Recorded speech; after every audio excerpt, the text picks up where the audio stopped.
a bar at the top of your screen saying that the meeting is now being recorded. If you need a transcript, there's also a live transcript being provided. This is the February 2nd of 2022 Southside Green Zone Council meeting. And I'm going to hand it over to Samara to kick us off with introductions and Icebreaker. Cool, thanks, Kelly. Hi, everyone. Welcome to the meeting. Yeah, let's do introductions. If everyone could share their name, your pronouns if you want to, your relationship to the Southside Green Zone, and something that you're excited about. Yeah, I can get us started, and then maybe Kelly, you could go down the list. I'm Samara Adam. I am a voting member and co-facilitator on the Southside Green Zone Council. And I came up with the icebreaker question, but I don't, what am I excited about? I'm taking my final class before I get my bachelor's degree, which I'm excited about. And it's a screen printing class, so like a great way to go out. So yeah, that's me. That feels very full circle because one of the activities that Rory did when he was creative city making artist with the Southside Green Zone was screen printing. Great. Thanks, Mara. Let's go to Cassie next.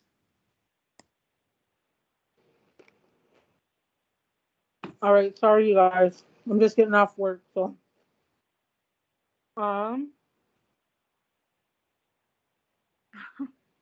My name is Cassandra Holmes. I'm a voting member on the Southside Green Zone. I don't know, are we like a board or a panel or group? Yeah. She, her pronouns, and I'm sorry, what was the question? Something that we're excited about? Yes.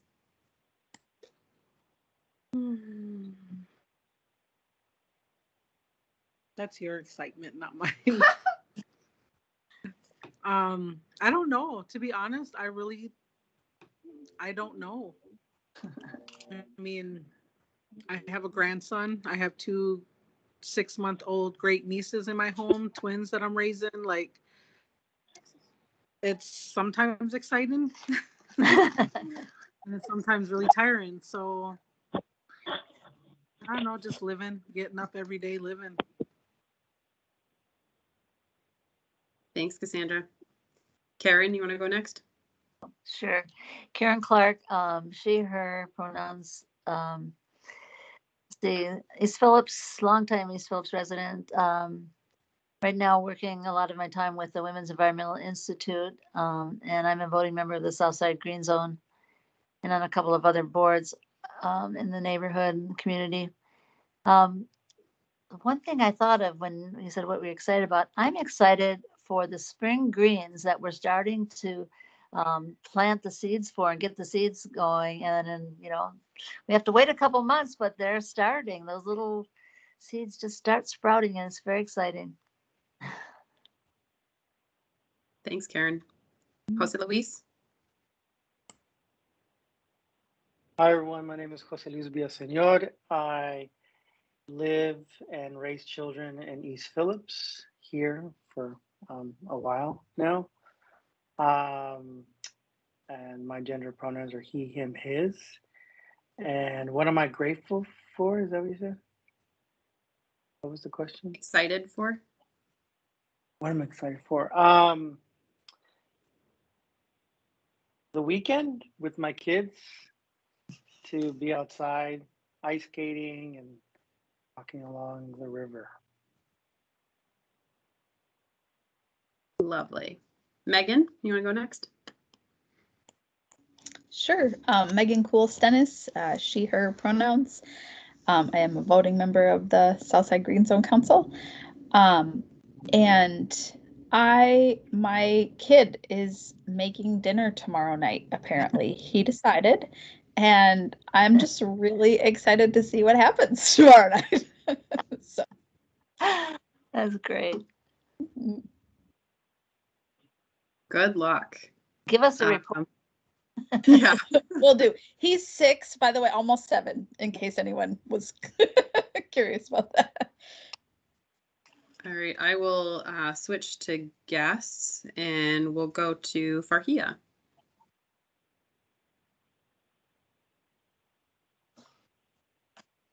Good evening. Hello, I'm Farhia, she, her, hers. I am the city's East African Engagement Specialist with the Neighborhood and Community Relations Department. And I'm just glad to be here with all of you today, just to observe and hopefully come back to more meetings and see if I could invite other members in the community to just to kind of, from the East African perspective, be part of the Green Zone. I am really excited about the youth Gen, was it the Gen Youth Climate Justice Summit? Because I have few young youth that I'm working with. I'm also a resident in South Minneapolis. I live in the Cedar Riverside neighborhood. And we have a lot of youth here that so I'm happy to know more about that. That's looks like it's in the agenda, right? So yeah, thank you. Oh, Thanks. and yeah, that is what I'm excited about. I did share that. Yeah. Marissa. Yes. Hello, I'm Marissa. Marissa Tappy. I live in the Corcoran neighborhood. Pronouns are she, her, hers. And I'm here as sort of a liaison to the Ward 9 Green New Deal team. And what we're doing and how we're going forward. So just staying connected with other people doing similar work. And I'm excited because at the end of the month, I'm going to see my new nephew. So I'm excited about that. Awesome. Thanks for joining us. Peggy? Excuse me, Peggy Clark. Currently, I live on the north side, but I was in East Phillips there for about eight or 9 years. So I had been following the Green Zone, and I continue to do that. I'm a member of the DFL Environmental Caucus, so we're in the process of doing endorsements. So I try to stay up on what everybody's up to. And I'm excited because I am probably going to get a certificate in election administration, because I found out that since Minnesota's a land grant university and you can get special deals on classes if you're over 62, that it's going to be a very affordable thing. So yay! I like doing elections work. Thanks. Yay, thank you. Thanks. Let's see. Rob, you want to go next? Sure, yeah. Hey, everyone. My name's Rob. I use he, him pronouns. I'm a Phillips West resident that studies environmental justice in Minneapolis at the university. And I'm excited because I just, I'm teaching a lab, and I had it today and it went pretty well. So that was cool. Yeah, thanks for having me. Thanks, Rob. Spencer, you want to go next? Yes, hello, I am Spencer. I use he, him pronouns. This is my first meeting. I'm not sure if I'm a member yet, but I've will soon be, I think, of the council. And I've heard about the council, but I first took the initiative to become active in it at the urban farm meeting maybe in late December. And I'm excited to I am gonna be performing Saturday with 52 other people on Lake Como dancing, and I've never done anything like it before, and it's been really fun preparing for that. Wow.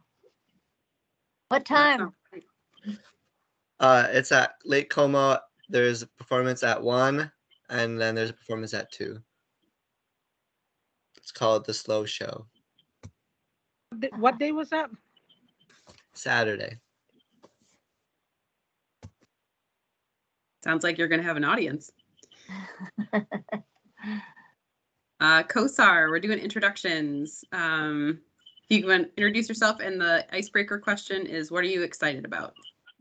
Yeah, sounds good. And sorry for joining late. My phone died and I missed a notification. But I'm a Ward 6 resident. And sorry, wait, what was the last question, Kelly? What are you excited about? What am I excited about? Well, 2022 has already started out in a whirlwind for me, so I don't know what I'm excited about. I'm excited about warm weather, I think. I think that's like what every Minnesotan is excited about, but like warmer weather and not feeling like we live in the Arctic tundra every day. That's what I'm excited about. Spring cannot come any sooner. Thanks, And Cassandra. I see Farhia's here. Hey, Farhia.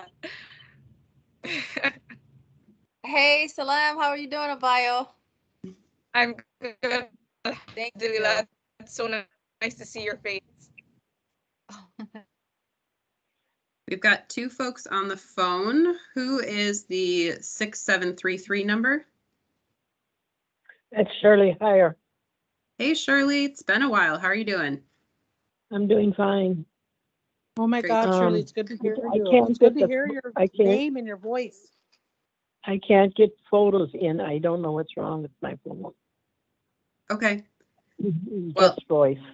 I'm okay. just listening tonight because I want to see what's going on. I was part of way back. This isn't the second or fourth round of the Southside Green Zone. It goes back about 8 years now, I think. And every 2 years seems to get a little bit better. Looking for specific projects that might help us on the south side. Great. Well, thanks so much for joining us tonight. Yeah. Who I fell is? down and broke my. Oh, go ahead. Oh, no, I'm sorry. You fell and broke what? My right leg on May 27th, and I've been in the hospital 3 months, and then I moved to Augustana Homes, which is Elliott Park. So, but I'm I'm so still sorry in to the hear south that. end. Yeah, Oh, Shirley. yeah. So, got a new wheelchair yesterday. Well, Shirley, please, excited about. like, let Kelly know how we might be able to send you cards or anything at Augustana's. I've had a grandmother that stayed there before, so if there is any way that we can send you any cards or anything of that sort, please pass that info back to Kelly. Okay. Would love to send you stuff. I'll give Kelly my text her my address here. Please do. Please do. Take care of yourself. Yeah. Okay. I'm gonna put it on mute now. Okay. Sounds good. And who is the 9696 number? My name is Charlotte, and I live in the South Side, but I'm here through a project of Pillsbury United Communities Documenters Project, which is just taking notes at public city meetings. So that is why I'm here, and I'm just excited to listen in and learn what you all are up to. Great. Well, thanks for being here, Charlotte. I'll do a quick intro myself and then hand it over to COSAR. I'm Kelly Molman. I use she, her pronouns. I'm with the city's sustainability office. I staff the Northside and Southside Green Zone advisory committees. And I'm excited for this weekend. My partner bought tickets to a concert way before COVID, and it's gotten rescheduled twice, and it's finally coming up on Sunday. So it is a orchestral performance of Final Fantasy music, if anyone is into video games. So, COSAR, off to you. Sorry, just give me a second. My screen is frozen. I don't know if you want to just open that agenda piece really quickly. I'm trying to load up my agenda really quickly. Sure. So we were just going to talk about, just do the quick announcement around the leadership elections. If that rings any bells, or if you want me to. If you can just kick it off really quickly while I get situated. Thank you. Yep, no problem. So this time of year is when we would normally do elections for leadership. Usually they're done on an annual basis. COSAR and Samara have been holding the leadership for the Southside Green Zone for over a couple of years now. And one of the reasons that we haven't been able to have elections in the past is we are struggling with membership and making quorum. So for example, tonight we haven't met quorum, so we couldn't vote even if we wanted to. But one thing we did want to mention is if anyone is interested, particularly any of our newer members, in sort of shadowing leadership, what that entails is one extra meeting per month where you meet with the others on the leadership team and myself, and we prepare the agenda and divide up the different pieces of the agenda to figure out who's going to facilitate what. So this is sort of a gentle ask, an invitation, if anyone is interested in kind of stepping behind the scenes and being part of that. Hopefully in the next few months, we'll be able to get more members on the council and meet quorum and have more of an official election. And on that note, I did actually meet with Councilmember Chavez this afternoon to talk with him about recruitment. And then as our Farhia mentioned in her introduction, she is also tuning in tonight to think about who might be interested that she knows to potentially join the council. So hopefully in the next few months, we'll get some new folks in and get our business going.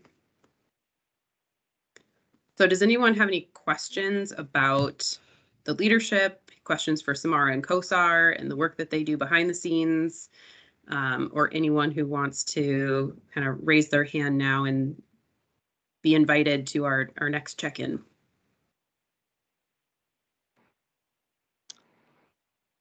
I do not want to be invited to the next check-in. I just want to say thank you to the two ladies who put in that extra work because I appreciate it. No, thank you. And you know, it's been a really great opportunity to, I think, really learn deeper about what are some priority items that we can think about as a group and address as things are always like transitioning at the city and within our ecosystem. You know, even if folks don't have the capacity right now, we would love to just even have like an introductory opportunity to maybe even just give you a little peek through like what it looks like, you know, what it looks like even connecting with our, you know, our partners in the North Side, because there's a North Side Green Zones leadership team that we sometimes meet with periodically just to hear about the work they're doing, figure out how could we collaborate. So it would be amazing to see if there are more folks interested in maybe taking on a larger leadership and contribution role. But you know, if you also know of any folks within, you know, the Southside Green Zones that would be interested in applying for, you know, a council member seat within the Southside Green Zones, we would love that. It's been really difficult during COVID to recruit folks. It was a lot easier, I think, prior to the pandemic. But I think if you guys know of any folks, even youth representatives, that would be something that we're interested in as well.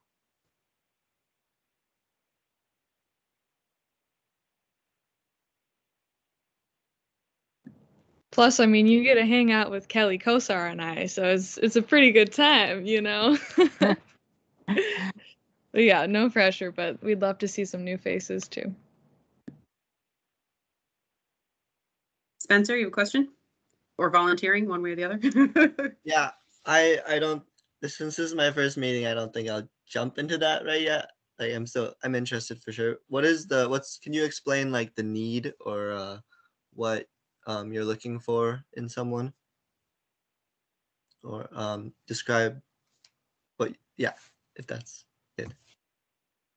Yeah, so oftentimes the work that we do whenever we're meeting outside of our large group discussions is really just having candid conversations around like agenda setting.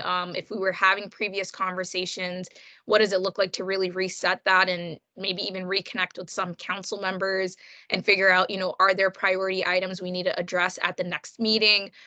Really having a candid conversation around what those priority items look like. Are there city staffers that we should be calling on and, having them present on different programs and resources that are happening at the city, or if there are certain announcements that are being made at the city that are new to us, really being able to have a learning opportunity with them and then plug it into our agenda, right? So if there's any questions that arise during our Southside Green Zone large group meetings, making sure that we're working with Kelly as, in this leadership role, I guess, if that's what we want to call it, and make sure that we're reflecting, our agenda is actually reflecting what council members within the Southside Green Zones want to discuss, right? So in tonight's meeting, if there's certain things that, come up as a priority or, questions that may be raised, we'd make sure that we either address it in the next agenda and it's reflected there, or really make sure that, in the next newsletter or the next communications that goes out with Kelly, that's addressed. If there are certain resources that are coming out through our various different philanthropy groups, making sure that that's accounted for and that's within our resource list. Kelly's been a great staff member at the city to help us stay on track as well as members. But ultimately, I think just really helping us with agenda setting and really reframing and rewiring ourselves during each meeting to realize, what are our priority settings? What do we need to address at the next meeting? And if we're missing pieces that weren't addressed during the last meeting, making sure that we address them at the upcoming ones. And what are collaborative opportunities that are open to us, right? Samara, if there's anything that I'm missing, let me know. Because I know we also sometimes sit on review panels as well for like the Minneapolis Foundation and others. It's an opportunity that's open for everyone within the Southside Green Zones, but ultimately we always end up becoming the ones who join in on that. I would love someone else to take on that role as well. It's open to everyone. So whenever that comes up as well, that's a cool thing that we're usually a part of. But Samara, I don't know if there's anything you want to add. That was very thorough. Thank you, Kosar. You might have mentioned this and I totally missed it, but also like it just includes like facilitating our meetings, like we're kind of doing now. So, but yeah, that was great, Kosar. Thanks. Yeah, and Spencer and Rob are two of our most recent applicants for the Southside Green Zone Council. So I was just talking with Councilmember Chavez today about your applications and recruiting for more folks. So stay tuned on next steps, Spencer and Rob, in terms of the official appointment process.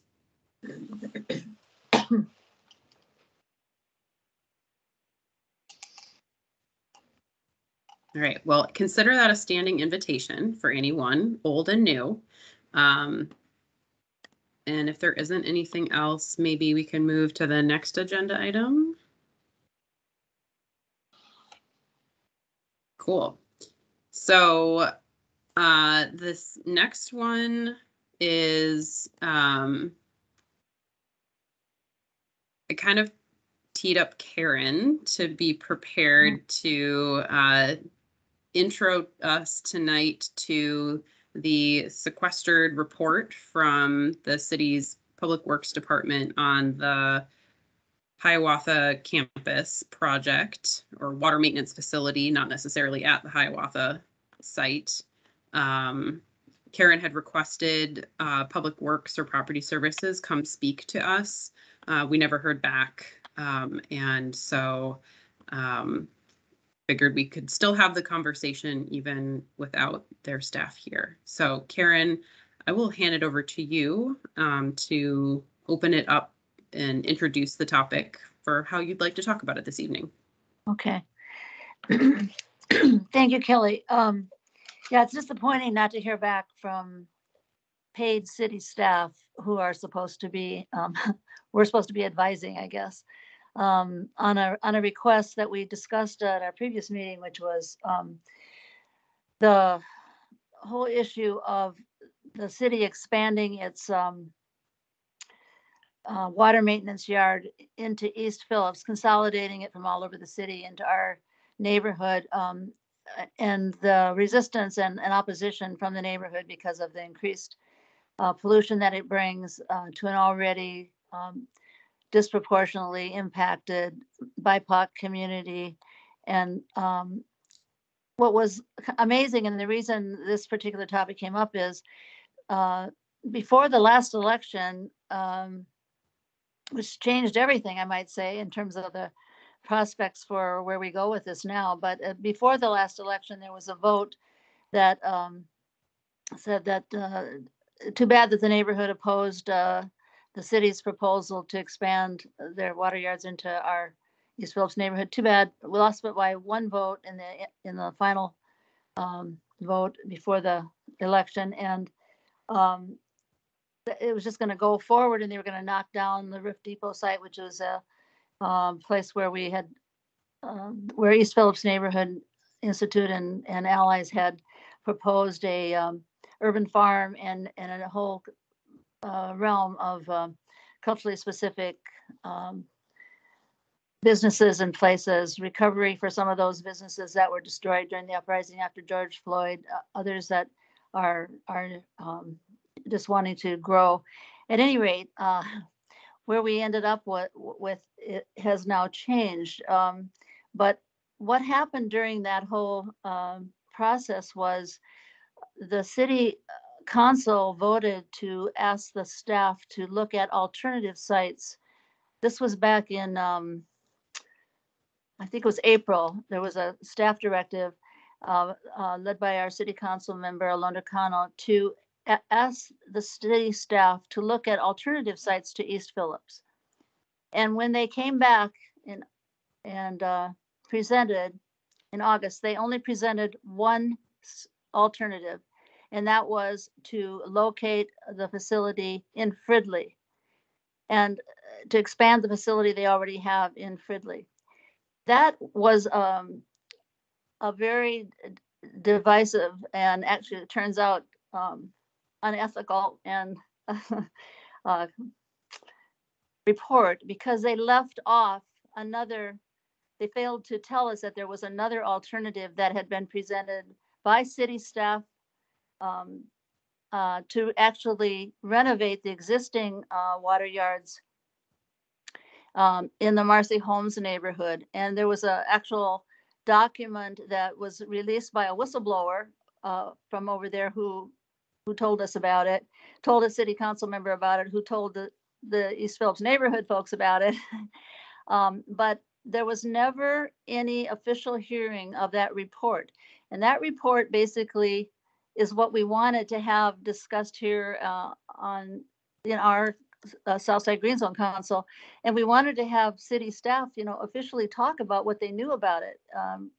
Because it's never really been discussed except in the community once we got our hands on it, and among the city council members who it was revealed to. I mean, once we heard about it, we shared it with all the city council members, and we found out there was one city council member only who knew about it. And basically, it said that they could renovate the existing site. It would save money. The Marcy Holmes neighborhood wanted it there.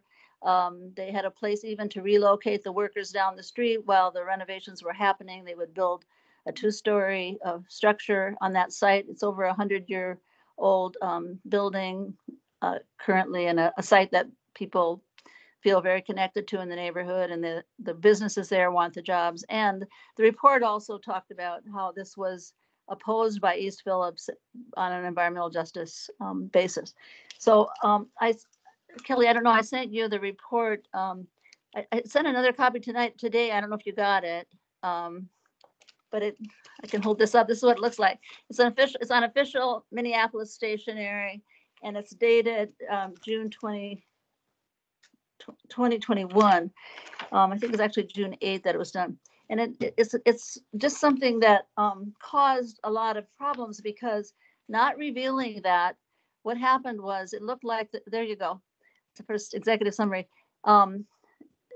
There's like 5 appendices to this report. It's very well done and covers a lot of territory. And we just wanted to have an, official discussion of it by the previous city council, and that didn't happen. We asked for it through EP, and I asked for it, and then it just never was ever taken up by that council so that they could talk about it. And so it's never had that kind of official hearing. So then we thought, well, maybe our citizens group, our Green Zone folks could bring it up. And because one of the unfortunate results of what happened is, since the staff that presented this only presented the Fridley area, it really contributed to a lot of concern by the two Northside city council members who said, well, wait a minute, if this is going to be taking it out of East Phillips and forcing it up into Fridley, then there's going to be a lot of traffic through our north side green zone, and well, we don't want that. And so it was like pitting, one BIPOC environmental justice neighborhood against another, one green zone neighborhood against another. If it had been revealed that there was an alternative that didn't have to go through Fridley, it didn't have to go in East Phillips, all of this could have been avoided. It would have saved money and, just a whole bunch of things. And I think the people on this council are well aware that not only did the neighborhood come up with alternatives, but, at one point we had to hire lawyers, and there's a environmental justice lawsuit that's still in the works against the city and the Minnesota Pollution Control Agency for what they propose to do to our neighborhood. So I just thought, well, okay, if we can't get the official city council to hear it, and maybe we will with the new city council, because actually the election changed everything. We now have a majority of sitting council members who support what's going on with East Phillips Neighborhood Institute, and who are they've come out publicly and said that they want to pause and stop what the city is proposing, because it is really an environmental racism, environmental injustice issue. But we thought, well, okay, let's give them this data. So I was hoping that we could get an official report that we could then hand back to the city. We're supposed to be an advisory group to the city, the Southside Green Zone Council, the Northside Green Zone Council. We're supposed to be advising the city, but I thought if we all got familiar with this report and we had them talk to us, maybe they'd be accountable enough to actually do something. So, and to give support to the people who want to go forward with an alternative. And I don't know if there's any questions. This is available to all of you, to all of us, to go through. How many people here have actually seen this report, this study? Nobody? Oh my goodness. We'll see. Oh, there's Cassie. Okay. Not before this meeting, or not before this, but yeah. Okay. Wow, that's very interesting. Yeah. I mean, one of the things that one of the city staff said was, oh, this was just a document that some guys were playing around in their computer and put together, and it's not really, it's not really anything. Well, you look at this document and you can see it's it's got 5 appendices. It's well documented. It's got architectural drawings. It's something that was carefully looked at. And what I appreciate about it is that it really talks about what the neighborhoods want and didn't want, both what the existing neighborhood, Marcy Holmes, feels about their existing water yards, and then what the cost and feelings are to East Phillips. So at any rate, I would like to make sure you all get it. I sent it to Kelly earlier today. Again, I thought I sent it earlier, but I couldn't find it in my sent mail, Kelly. So I sent it again just before this meeting, and maybe everybody, if we can get it out to you, if you would like to look at it. I'd appreciate any support we could get to get our city council, our mayor, look at this. Maybe we should ask the county to look at it. I don't know. I just thought we would start with our citizens group, here, and then if we all got, informed and concerned, maybe we could help take it the next step. So I don't know if there's any. I know we can't take any official action tonight because we don't have a quorum, but if there's a sense that people think that it's right that we have a public hearing, or that some part of our city government or ourselves have a hearing on this, it really goes through all the issues that we're concerned about, I think, in terms of the disproportionate impact on our Southside community. So looks like Megan has her hand raised. Can I ask a procedural? Sorry, I have a procedural question around now that it's a new, like, I just wonder if we need to be doing more to petition the mayor now that it's like the whole system has changed. I'm really confused as to how that works. So Kelly, is there any more insight into that, I guess, first of all? And then, I mean, I'm supportive of a hearing or whatever. Is there a specific ask, Karen, that you know of for tonight, even maybe individually? Okay. Well, there's two things that I should probably tell you about, and Cassie can chime in on this too. There is going to be a motion that's going to be brought before the city council. I think it's towards the end of the month that will ask for a pause of all the city's plans in terms of the East Phillips or the Hiawatha expansion is what they call it. A pause of that, and then an opportunity to look at other community-based development. And there's different parts to it. But having the pause is really important because that would prevent the knocking down of the big Roof Depot building, almost 250,000 square foot building, half the size of the IDS Tower.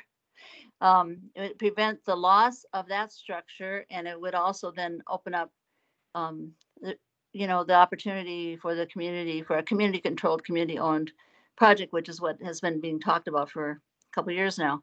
And it would also help us put aside the lawsuit. I mean, the lawsuit is costly, and if there would be a way to stop that threat of the knocking down of the building and the increase, actually, if you look at what they're doing, they would propose bringing in more traffic. That would be polluting and causing problems with asthma. They'd be digging into the ground, releasing some of the arsenic that's there. It's just a lot of damage, potential damage that can be avoided.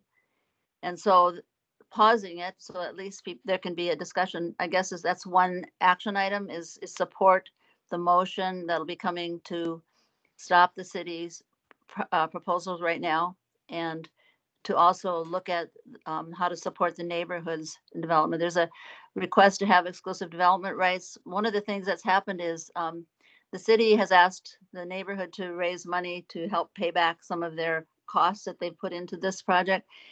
We have a lot of people who are interested, investors, small and little and big. But until there's control of the site, you really can't get, for example, a housing developer to come in and say, hey, I would like to propose XYZ housing. We had, I think it was up to 60 some units of affordable housing as part of this project, as well as an urban farm and the other things. But you can't get a developer to make that kind of bid or a really big investment until you actually can say to them, yeah, we have control, we can do that. And they do this all over the city. They give development rights to groups, and then those groups go ahead and get the development. The other thing is the city itself should really be investing in this. Both of the state legislators who represent this area, our county commissioner, many other groups have indicated support. There are small businesses that want to go in there. But until we have site control, we can't do that. So that's another part of the resolution. Stop, two things: pause the city's proposal, and then two, give a green light to let the neighborhood go ahead and get the investors on board and try to, build the community's vision. Cassie, you've been Karen, on. can I? What am I leaving out? I was just gonna ask. Maybe there is another ask, because I know that with the lawsuit, the judge had asked that there was two things the judge had asked, and that was mediation, or what was the other thing? That's what I remember. Mediation. There was another thing. Anyways, the point is the city came back and said they wanted a mediation, right? Yeah. Oh crap, you guys! My son's calling me. Can you talk about that real quick, Karen? Okay. Well, sure. I got to answer this. Okay. Yeah. the judge who has been handling this lawsuit now for, it must be going on a year or more, has said, look, this doesn't make sense. You got a city here where you've got people who are supposed to be kind of progressive. I think these are words that he used. You have the neighborhoods that are just begging for the opportunity to do something kind of wonderful. And why can't you come up with a compromise, or why can't you do some, working this out? So we're interested in that. I think the bottom line for the neighborhood group that's working on this, East Phillips Neighborhood Institute, is there can be no more pollution. We have to stop the toxic pollution that's going on now. And then also, we need reparations. We need to repair the damage. It's not enough just to stop it. The study that this Southside Green Zone helped release in 2019 was called the Health Impact Assessment. And it went through mapping out all of the kinds of disproportionate toxic exposures we live with in East Phillips, and said, here's some recommendations. This was done by 5 community groups. The recommendations were to reduce traffic, for example, because it's the main source of asthma, and asthma is just endemic in our community. So that's just an example of the kind of things that probably in a mediation we'd say we got to reduce. We don't just stop what's going on here, but we also have to reduce some of the toxic exposure that's going on. We have 2 industries that pollute us right now, and whose permits to pollute are way out of date. I think something like 20 years. There's a number of things that could be part of a mediation that would actually help heal the neighborhood. Right now, it's so. Well, we hope the city will come to the table with that kind of an attitude, that they will give way on some of their plans. We just do not want the arsenic that's underneath the ground there, part of the arsenic superfund. We don't want that dug up and released into our air. It's just, there's about 600 homes that we had to have our yards removed because of the toxic level of arsenic. I know mine was number 30. Megan, I think, did they come to your yard? I can't remember. No, they're not yours. Okay. But, my neighbors on one side of me, for sure, they had theirs all removed. And, it's just, there's repair that needs to be done, And so I'm hoping that there will be a mediation opportunity that's real. The first thing is we got to get them to agree not to knock down this amazing asset that is this big old warehouse that's apparently still very solid with the bricks and steel that are there. But we can't even get inside to look at it now. The city turned off all the utilities and allowed the water to run in from the street and damage certainly the basement, and probably they said it also caused some mold in the offices. So there's repair that's going to need to happen to this building, but it is very worthwhile saving, because rehabbing existing strong structures like that will make the space more affordable to low-income businesses and communities than trying to start with a whole new structure. We had that analyzed. So I don't know if there's anything else to say about that.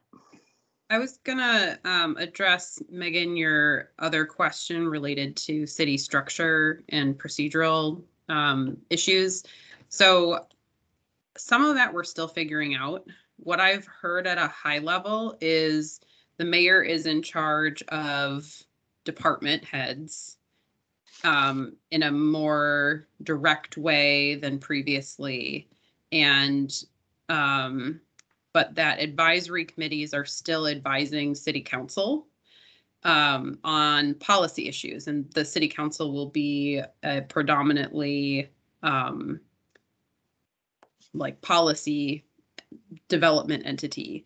So how that practically works out, I think, has yet to be figured out, which, I mean, it raises questions for me if, like, can City Council actually pause this project now, or is it under the purview of the departments who are then led by the mayor? I don't know. We'll find out when City Council brings forward a request to stop this. I think that could be the first test of this new structure. So I think what you were saying is, do we need to go to the mayor now? And I think regardless, yes, the mayor will have a role in this decision making.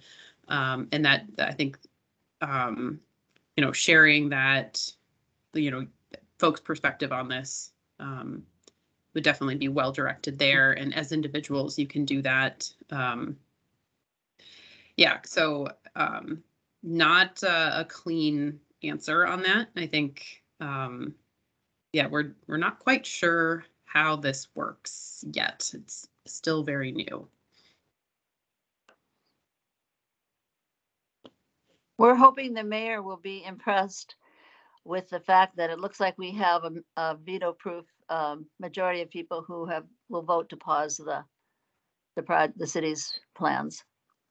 It takes 9 votes, I guess, and we might even have 10. So, I mean, nothing is guaranteed, of course, all kinds of things could happen, but it's just more hopeful than it's been for a couple of years now. Yeah. And Karen, how much do you know if the council will be raising this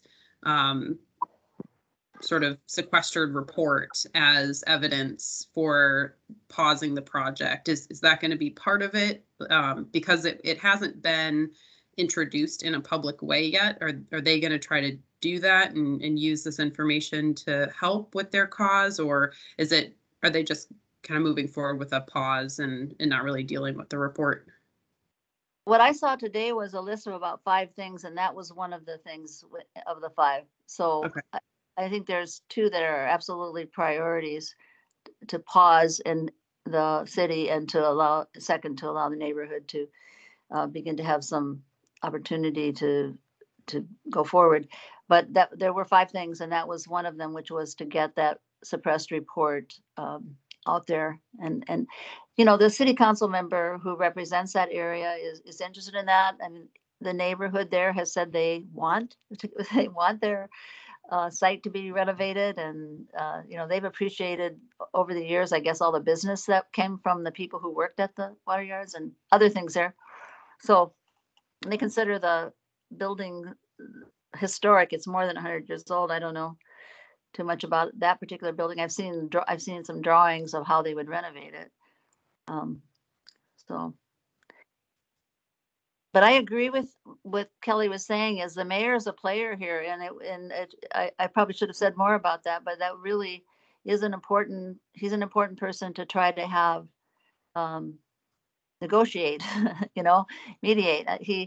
We did meet with him a couple times. Once was with our senators and representatives and scientists and everything else, and it was a very unsatisfactory meeting.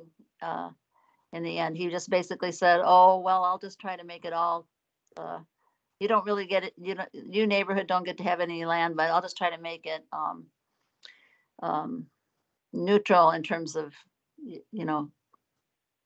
climate impact or something like that." I mean, it was carbon neutral, I think was his word. And then the scientist who was sitting next to me said, "Excuse me, Mr. Mayor, how do you make traffic carbon neutral?" and what that means is, like, you'd have to look at every car's contribution to the carbon,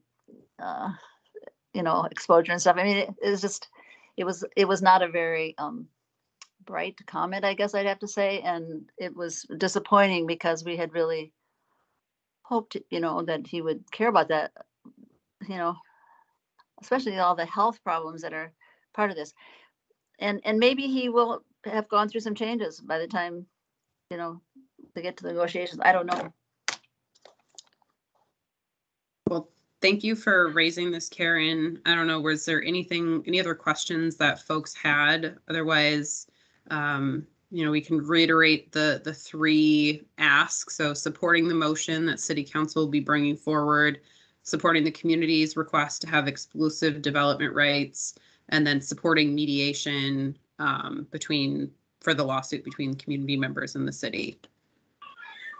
I think that the city is the one who came back saying they'd want to do the mediation with EPNI and the community. So really, I think the ask is getting together community functions where we can, are getting people together so we can talk with community about what's happening and just kind of get everyone up to speed. And, I don't know really what the city's plan is, but I know like for EPNI, we want to, I always keep in touch with the community as much as possible and tell them like, this is where we are now, and some things have changed. And are you comfortable with that?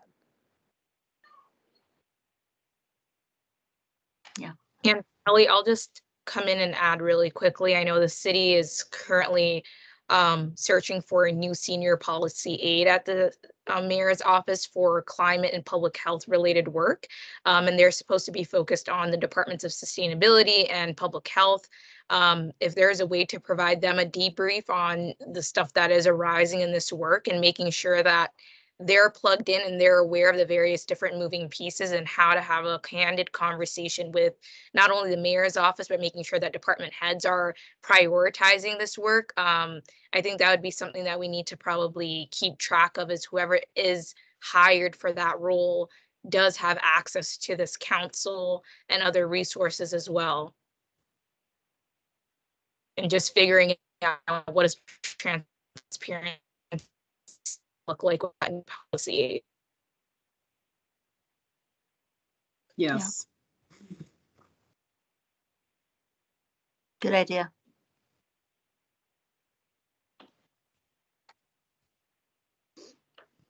And if you guys know any cool people who need to apply to the still no, I will be applying, but it is available. And I think, let me search it up really quickly. I've been trying to tell folks to apply. It closes on the 10th at 11:59 p.m. I think the city has a new framework that they're using to like get people to apply to roles, but please share it far and wide. It would be nice to have a dope person apply to that role.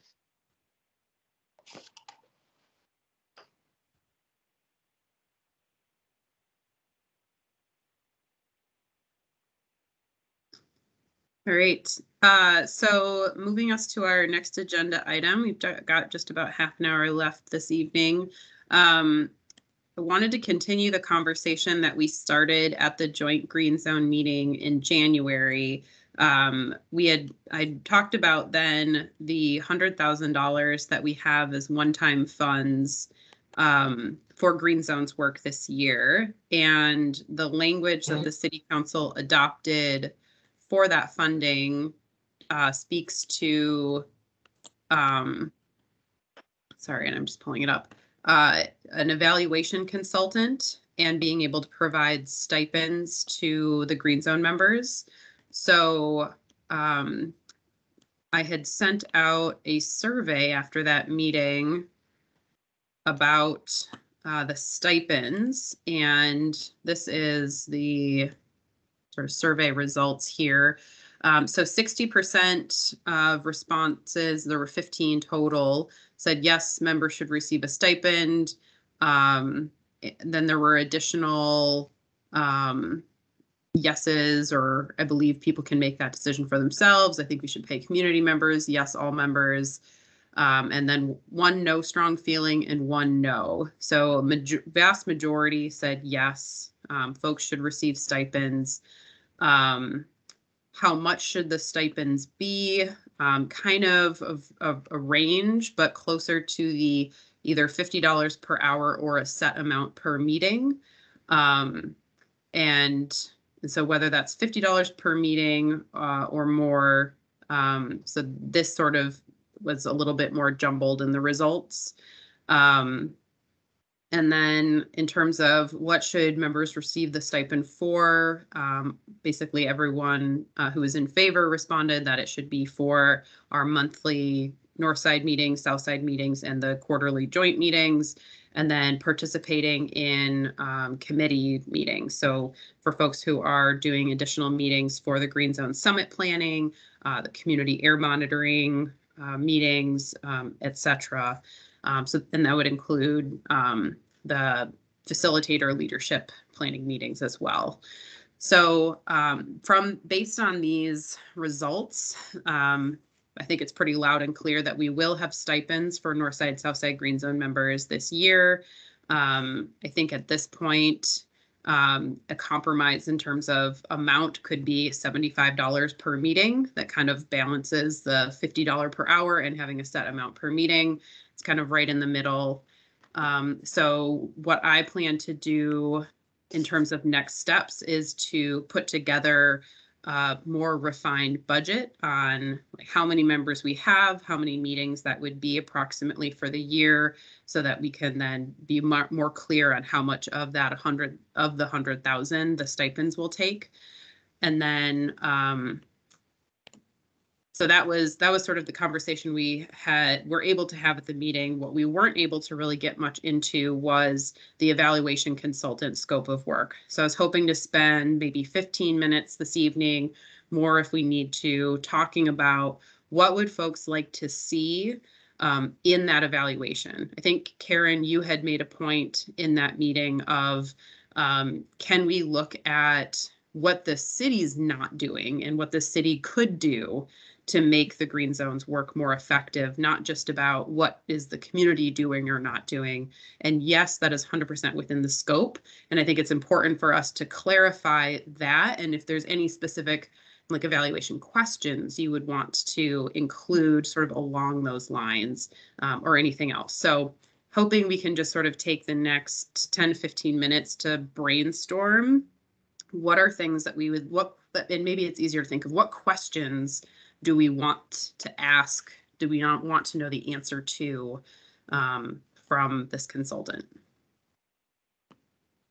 It would be helpful to know if they have any like research background or any experience hosting like facilitation sessions or interviews with folks who are also in higher leadership positions, right? Like, do they know how to conduct any interviews with, when we're talking about the higher vertical, right? Like if they need to have conversations with department leaders and city electeds, do they have the comfort level to ask them challenging questions, right? So what is their experience asking folks or conducting both qualitative and quantitative research and really being able to have interactive interview sessions or host interactive interview sessions? Do they have any experience collating documentation and creating or developing like thorough reports? Because I think it would be helpful to have a report from that consultant that is submitted in the end, but something that isn't just like, I feel like people just, consultants create reports and they just leave it as that. But I think this needs to be something that's deep and thorough that really, I think, targets who are the staff members that we should be working with outside of Kelly, right? Like Kelly's one person within sustainability, and I think there's only so much she can do when it comes to advocating and managing this work. Who else do we need to identify within the city infrastructure that could help us? I think someone that's has comfort levels with asking the tough questions. How would you word that? I don't know. That's outside of my scope. I don't know.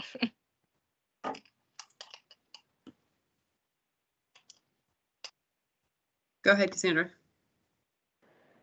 I would just be curious if they would have the ability to let us know who up on the hierarchy of things would be actually holding back community asks.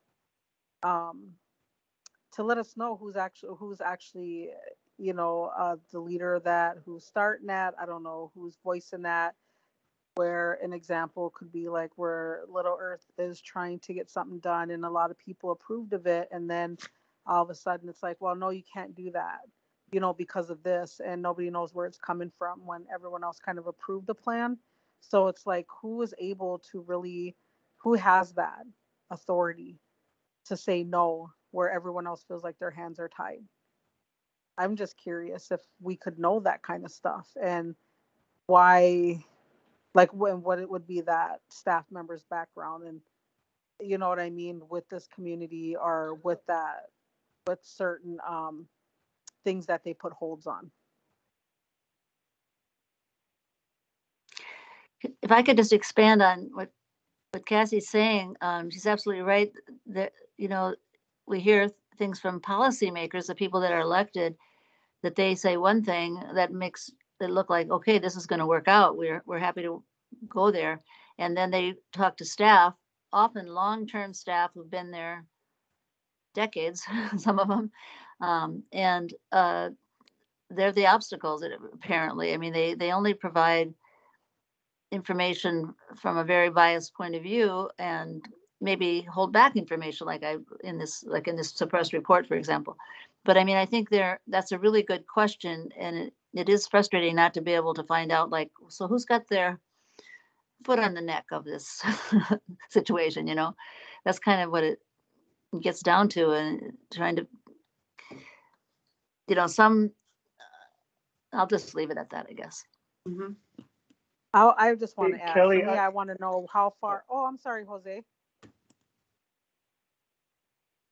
Sorry, Cassandra. I wanted to see. So, the evaluator is going to evaluate us, the work. And I'm sorry, I may be late to all of this, but or what council members are doing. Maybe the way to think about it is the evaluator is going to evaluate the initiative. So it's not about the Green Zone Council. It's not about specific departments. It's sort of like looking at a high level. This is the work is to advance environmental justice in these two designated areas. What are the successes, the challenges, and the recommendations to be more effective?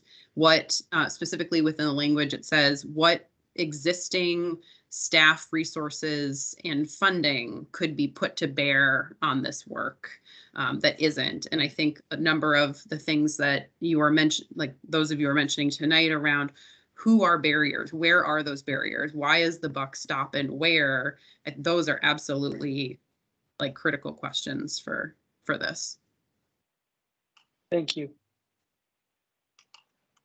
Yeah, I was just gonna just add on that the reason why I had brought that up is because I feel like as community members, like when we're so strongly you know, trying to support community, like we want to know where it's stopping in the chain, you know, and then figure out our next steps, and then figure out like why this person has this authority, and like, you know, really their history, because, you know, it could be like maybe they just don't like somebody on a board, or maybe they don't like the board itself and they're like just putting a stop to it, you know. So we need to be more, I don't want to say educated because we're educated, but I think we need to be more aware of where we need to put a lot of our strengths and our time, you know, to keep moving forward.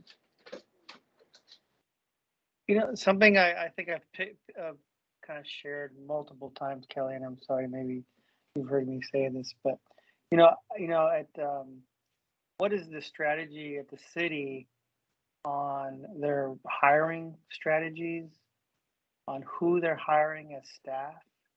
Like, what is their procedures based on equity and diversity and inclusion, and strategies in hiring staff at the city that come and look like all of us in this meeting today, come from these communities that we're pushing for environmental justice and sustainability and racial and economic justice. Like, what changes is the city doing to look more like its community, right?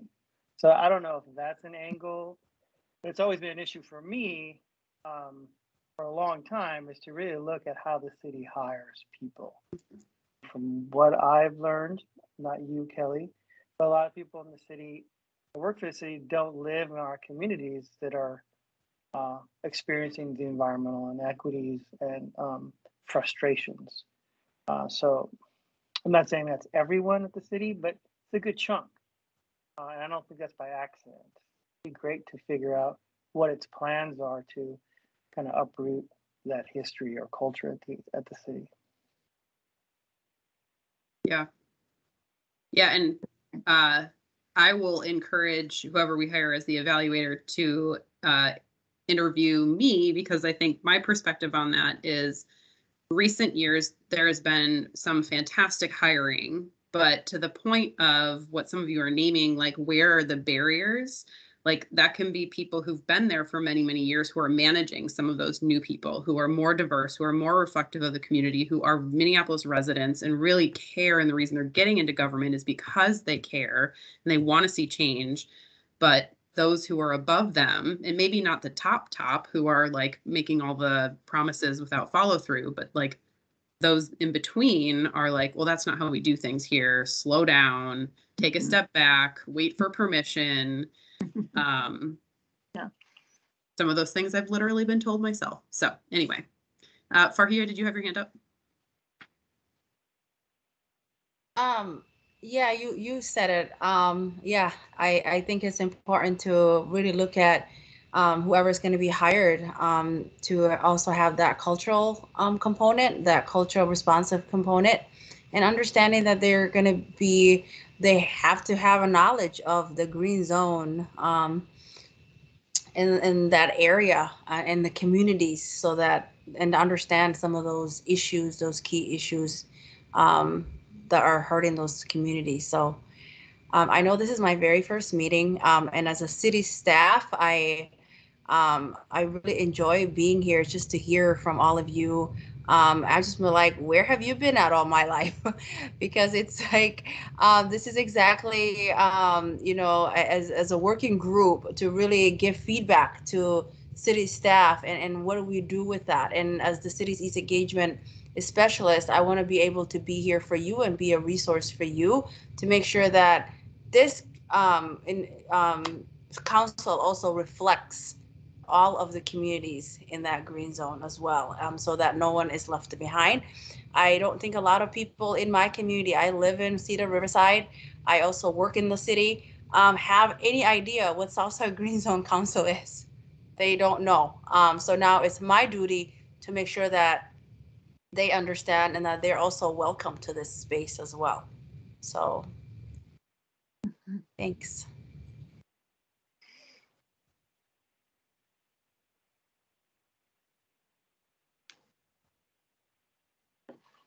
I think one thing I thought of, I don't know if this would exactly fit in the scope of what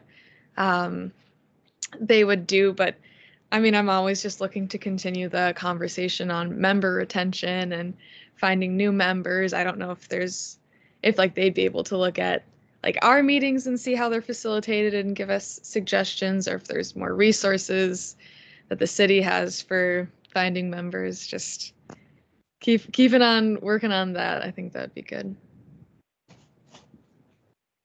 Yeah. Cassie, go ahead. I just wanted to let you all know that the Little Earth Protectors are looking into youth who want to shadow me. And I'm just so excited, because as much as I love all the groups, again, I have a grandson and 6-month-old twin nieces I'm raising, great nieces, that I'm pretty sure I'll have forever. But I would really like for someone to shadow and, kind of get to know the boards I'm all sitting on, and then kind of step in. And I'll still be around, of course, but I just want to be in the background a little bit more. Still supportive, still voicing it, but I really want, like the youth to kind of take over in where I'm at. It's just time. So that's something that Little Earth Protectors has asked, reached out and asked if I really wanted that. And I was like, yes, I do. And so that's why I asked Kelly for the list of all the dates of our meetings. And I passed on all the meetings I go to, all the boards. And so I'll be having a youth shadow me pretty soon. It's 17, 18-year-old. So. Cool. That is awesome.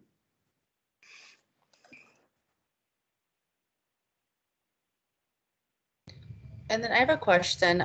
Is there like a one-pager for this council to some of the, I don't know what your previous outreach efforts look like? but it would be helpful so that I have something in writing so that I can help, you know, kind of identify some community ambassadors, I like to call them, that would really be beneficial to this council. So just something to think about. Yes, absolutely. We've had a few iterations of like flyers announcing the vacancies, trying to be concise about the group, but also like we touch on so many different things, it's hard to be specific. So I will send that over to you either this evening or tomorrow for sure. Thank you.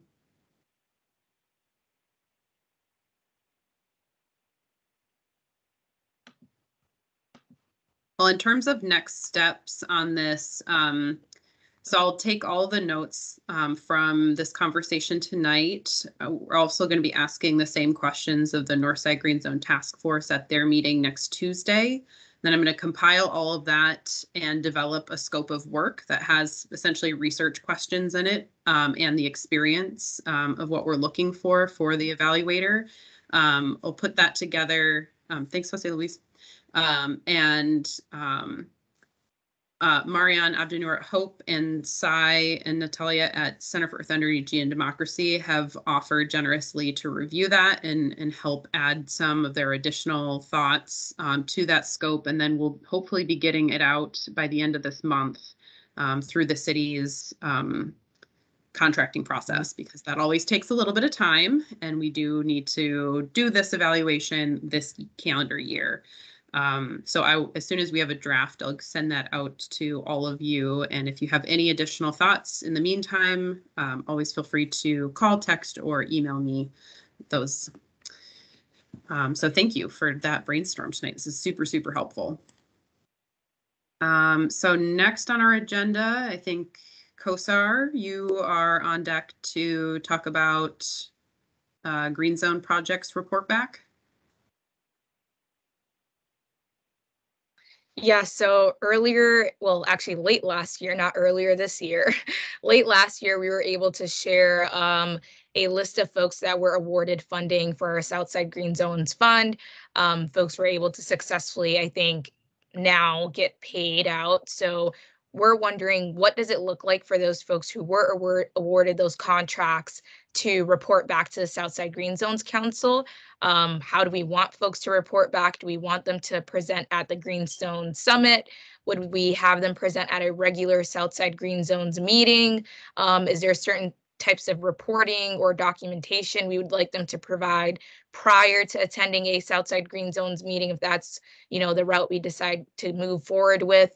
I know previously when we had the pop-up fund and we were working with Alejandra and Shalini, we had folks present at the Southside Green Zones, and that work was in person, and people were able to provide a report back of the work that they conducted and, you know, what next steps look like, as well as the results of the work that they completed. Is that something we're interested in again, but during our virtual like Teams call, where we maybe have people present for 15-minute increments or 20-minute increments and have people present in that style? Or would we have people present at the Green Zone Summit and then just have them submit a report for us to review? So I'll open up the floor for people to provide their feedback and thoughts on that presentation style.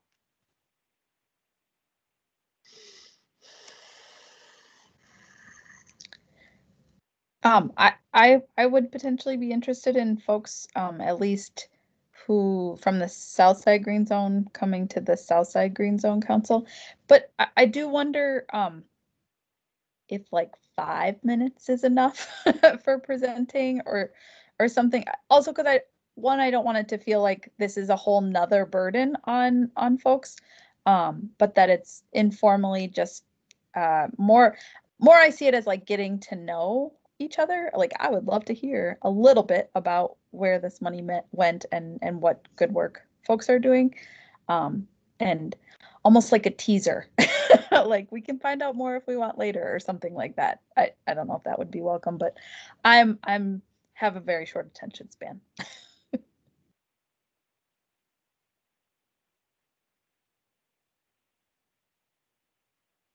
not sure if any other folks have any thoughts. Are there any like supplemental materials that folks would like prior to someone presenting, or are we just open to that 5-minute showcasing and then just leave it at that? Can you say the dates again? I know that the time to expend the money was extended to March. And when is the summit again?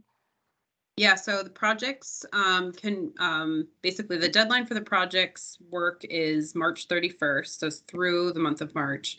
And then the Green Zone Summit is Saturday, well, hopefully Saturday, May 21st. Okay. So it would be the chance that things would be done. I know I just as one of the recipients of some of that funding, I'm interested in making sure.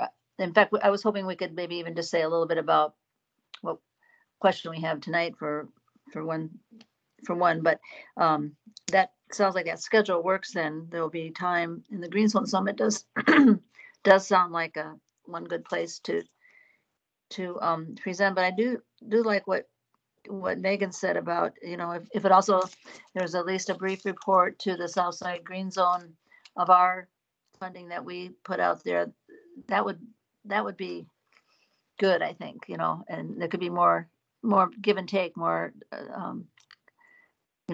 discussion and interaction. Cassie?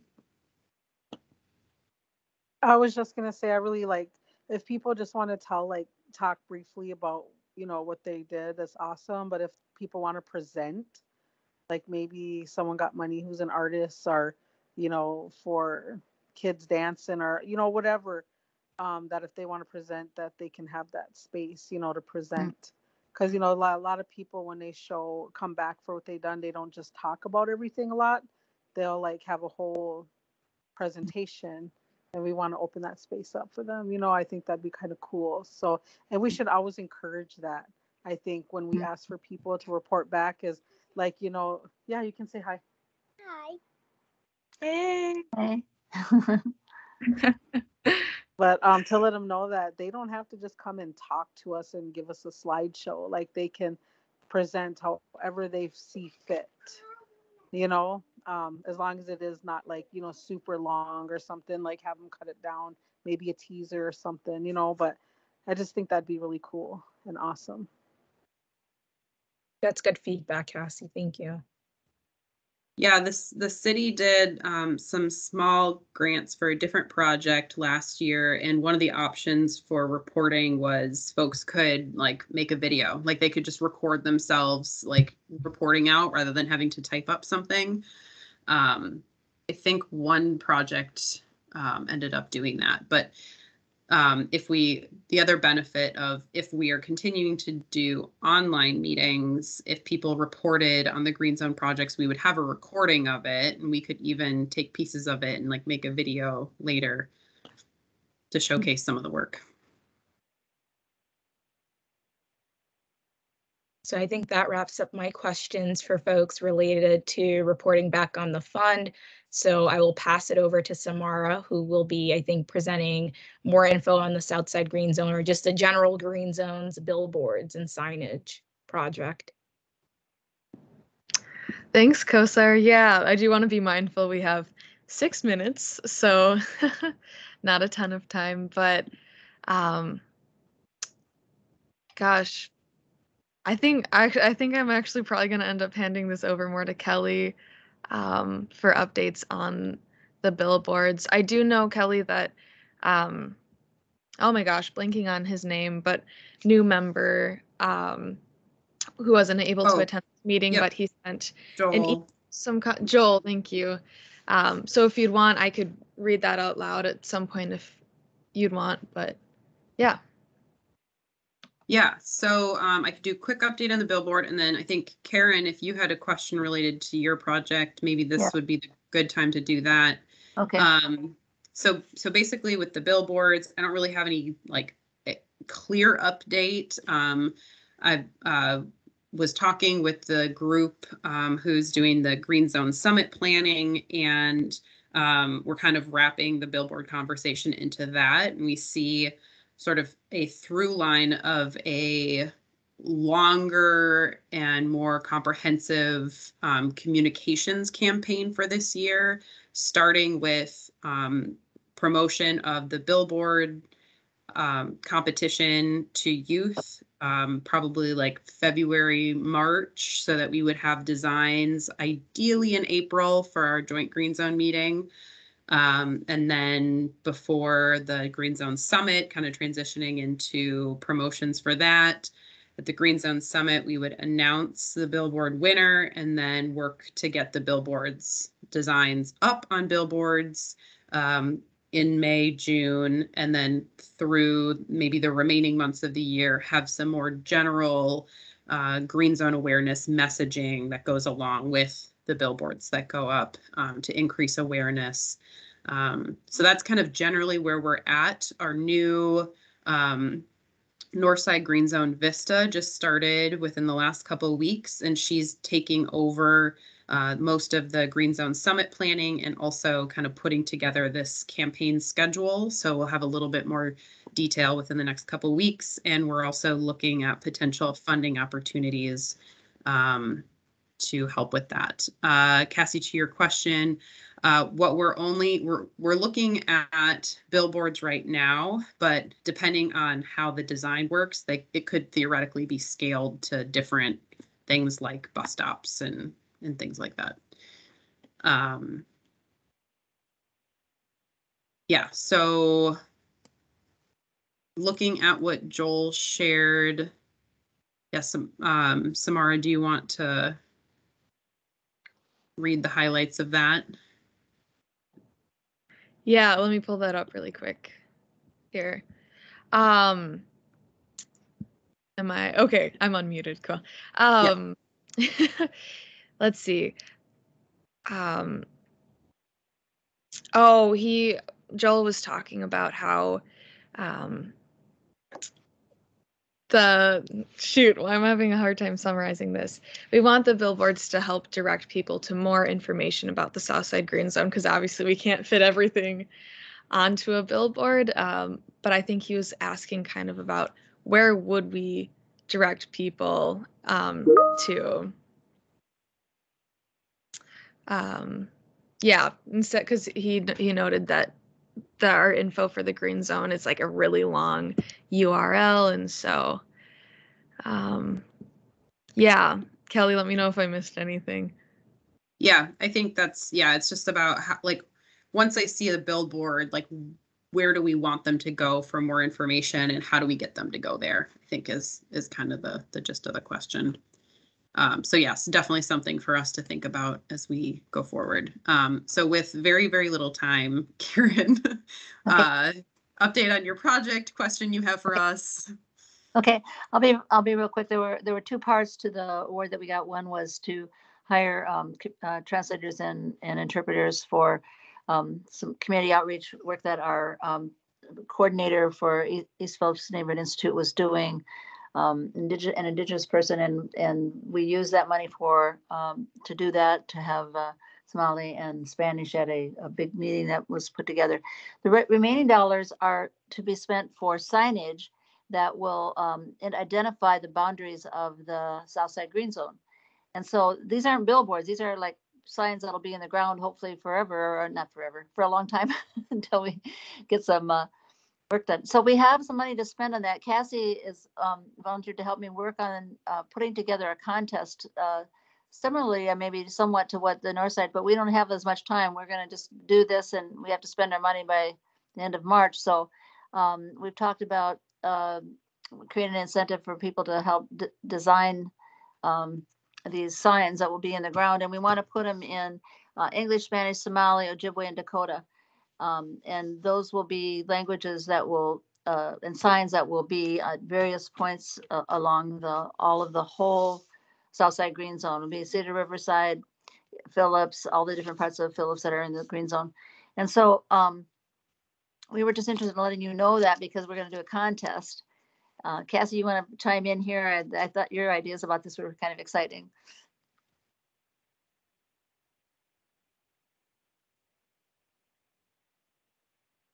Oops, can't hear you, Cassie. Hang on. Thank you. I could not unmute for nothing. So real quickly, the whole point is that we wanted to open it up to everyone, and then we'll have a panel of like a lot of different people to vote on the winner, and it would just be like really a drawn that would connect. That as soon as people would see this drawn, no matter what language it is in, they know it has to do with the green zones. You know what I mean? So we really want people to express how they feel and give the artist, some feedback about, the green zones and stuff, and then have them come up with something, and then it'll be voted on that would kind of, how they view it and how they would want other people to view it who would come into our community. And just so, you know what I mean, and be anxious to learn or say, hey, I seen this sign and I know it means this, if they see it anywhere else, and maybe could explain it to even other people. So we thought of having a phrase in those languages that says something like, you are now entering the Southside green zone, working for cleaner air, soil and water, or working for environmental justice, or something like that in those languages. So then have that, that artist come up with something that can be attached with all of the, no matter what language it's in, and then people wanting to go find out more about it. So really, it really complements what the big billboards, it sounds like. So we might have to raise a little more money for the signs. We're not sure. We'll have to see. And do you have interpreter or translators that is going to translate those statements? Or do you need help trying to locate some, or? Well, we have hired some, but I mean, we could have more. I mean, it's a kind of thing that, and especially if they have any desire to do some graphics, any artistic graphics that are culturally, appealing. Awesome. Yeah, I'll follow up with Kelly and we'll go from there. But I just want to be helpful. Our office does a lot of that ADA stuff, so just want to make sure that you guys are getting the support you need. Great, thank you, Fahia. Can we get your phone number? Put my number. Yeah, you could just send it maybe. Yeah, I'll put it. Yeah, I'll put it in the chat. Thank you.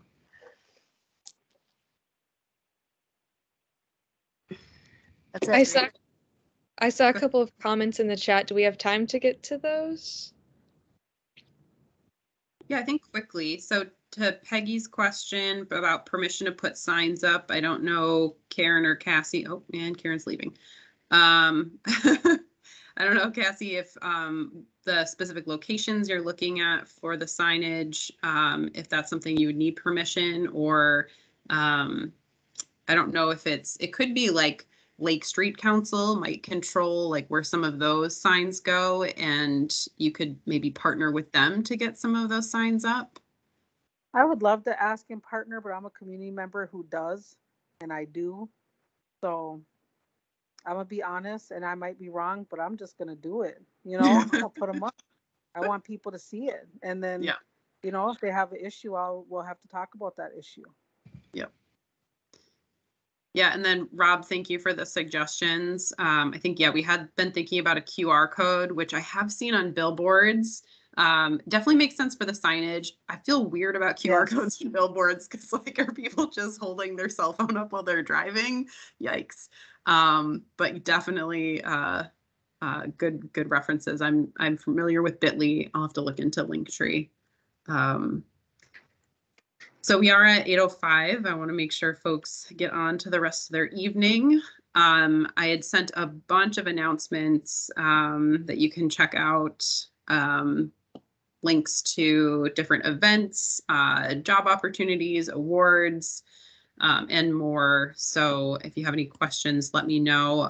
I will probably also send out another opportunity for a workshop next week in case folks are interested. Just something, some additional education around energy issues, if that's something of interest to you.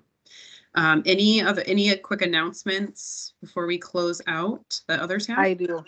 I do, and I will send to you, Kelly, the Indian Health Board's drive-through event tomorrow if Great. people need those at-home test kits, COVID test kits. Okay, so I'll send it to you, Kelly, and you can post it wherever. So Great. we will vaccinate anyone. You do not have to be a patient. All we ask is that you use the name that you work or go to school with. That's all we ask. I just have I an just wanted announcement. Oh, go ahead, Megan. I was just going to say, there's the community air monitoring meeting next Thursday, correct? Yes. So I'm excited to go. Go ahead, Freya. Sorry. Oh, am I still? We can hear you. So the redistricting group is meeting February 9th, and that's a public hearing. So I encourage all of you to let your friends and neighbors know to get involved. You're drawing them lines up. And Yes. question, do we know for here, and for here, do we know if they've already made the final determinations, or are they opening it up to community input at this point?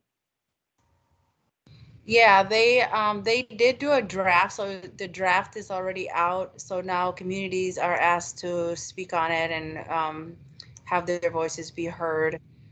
So this is a great opportunity, and I don't know. I can send it to Kelly, and she can send it to all of you. The draft that was sent. Okay. Because I've heard, I haven't seen it yet. Yeah, I was wondering if anyone like Kira or other researchers have looked at it and given any comments on impacts for equity and future like electoral issues. Because I've seen the maps, but I'm like, I don't know what this means.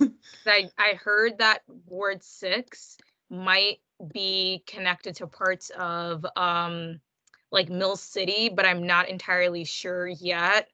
And that is a concern, right? So we'll see. Yeah. So I haven't seen what the tracks were. I don't know how the new census tracks redistricting process and timeline. Okay, I just have to look at the map, and then if it comes down to it, I'll see Terrence an email at Cura and see if Jeff Matson or someone over there could give a really quick look at it, or even provide their just like off the record thoughts. But we'll see. Mm-hmm. Great. This is Peggy.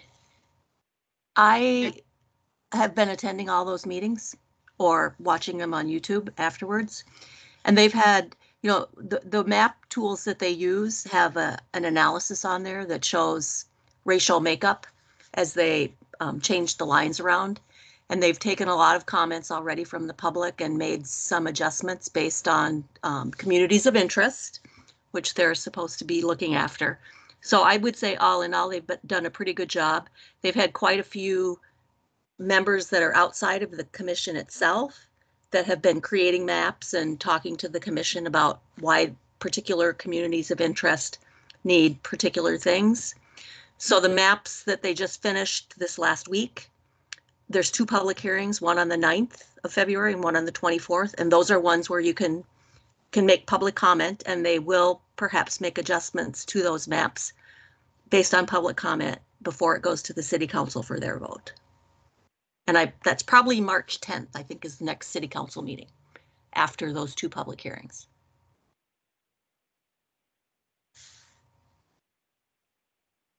Thanks, Thank you. And just from the looks of it, is there anyone that is of East African or Latino descent that is a part of that redistricting membership group? I can't identify anybody from names, but the demographics are a little bit. Yes, I'm a little cautious. I know that I mean, there are definitely, there's definitely ethnic representation on there. Some members have been more present than others, but you know, there's a lot of people that are commenting, particularly with the Cedar Riverside thing about maybe becoming part of the downtown district. A lot of the East African residents that were there were not happy about that thought. And there's a whole community of interest that considers themselves to be sort of riverfront. So that's been kind of push-pull, is where District 3 ends and 6 begins, with the Cedar Riverside and the river district along there, along the more like downtown part. So there's been a lot of discussion about it for sure. Okay, yeah, that's good to know. I only heard that information like maybe a week or two ago, so I wasn't aware of that, but that is good to know. Thank you so much for that, Peggy. Yeah, and if you go onto onto Minneapolis site regarding redistricting, you can see the maps. You can see all the comments that people have been making. You're free to make your own comments on there, as well as if you want to voice your opinion during the public hearing, you can actually sign up to speak at the public hearing. Both of those public hearings. Sounds good. Yep, and that's what I want to encourage all of you to do and to share and to please represent and have your voices be heard. This is Shirley. Hiya. I've been listening.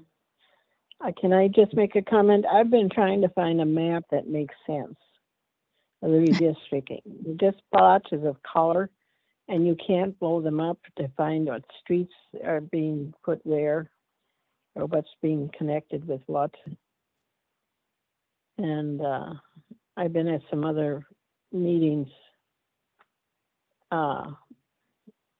that have talked about this too, that it's really difficult of splitting off, weakening the wards with color.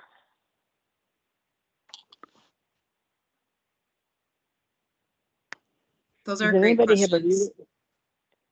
Does anybody have a real clear map? Like I've been to the ones 10 years ago, when we were doing that.